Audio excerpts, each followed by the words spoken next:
Comme beaucoup d'établissements scolaires, l'école des Rêvoirs a pavoisé son hall d'entrée aux couleurs de Monaco, afin de manifester son attachement au prince Albert II et à la princesse Charlène, alors que les élèves, eux, ont fait quelques dessins. Ces enfants du CP au CM2, tous vêtus en rouge et blanc, descendent dans le gymnase pour commémorer la fête nationale. Au total, ils sont 341 exactement à chanter l'hymne national monégasque.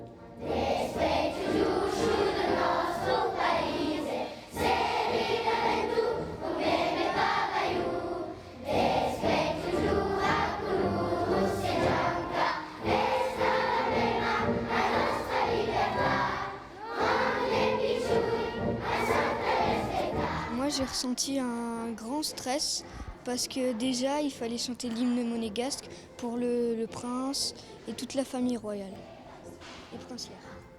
En fait, moi aussi j'ai été stressée parce que c'est la première année, on doit chanter la chanson en entière. Enfin, ça va, c'est passé, mais c'est juste que c'est la première fois et la dernière fois qu'on le fera, enfin en tout cas dans cette école, donc c'était stressant mais en même temps bien.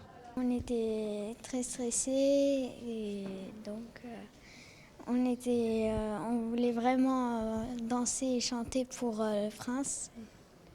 J'en avais vraiment les larmes aux yeux, donc de voir le résultat et ces enfants qui sont investis dans un même hymne, qui ont compris la valeur de l'hymne, que ce n'est pas une chanson comme une autre, mais c'est vraiment chanter en honneur au pays où ils habitent, où ils viennent à l'école, où ils sont nationaux, et pour le prince. Voilà. Et donc là, j'ai vu vraiment un groupe, un chœur unique qui a chanté dans le même but, voilà, pour rendre honneur au prince.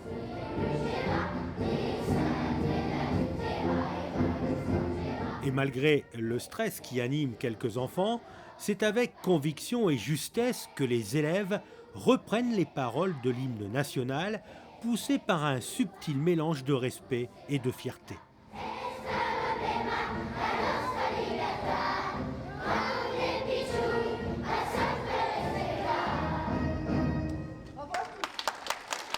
D'abord, c'est un grand jour, parce que c'est le jour le plus important de l'année. Et on n'en manque pas, on n'en manque jamais. Moi, j'enseigne depuis plus de 30 ans. Et cette journée, elle est inscrite dans les agendas, incontournable. Et même quand je rencontre des anciens élèves, ils m'en reparlent. On chantait l'hymne ensemble, on était tous habillés en rouge et blanc.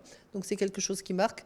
Et pour les enfants de cet âge-là, ces symboles-là, ça leur permet d'avoir des appartenances, une identité nationale, même si beaucoup d'enfants ne sont pas natifs de la principauté, puisqu'on a beaucoup d'étrangers, mais ils épousent la cause sans qu'on ait besoin de les convaincre.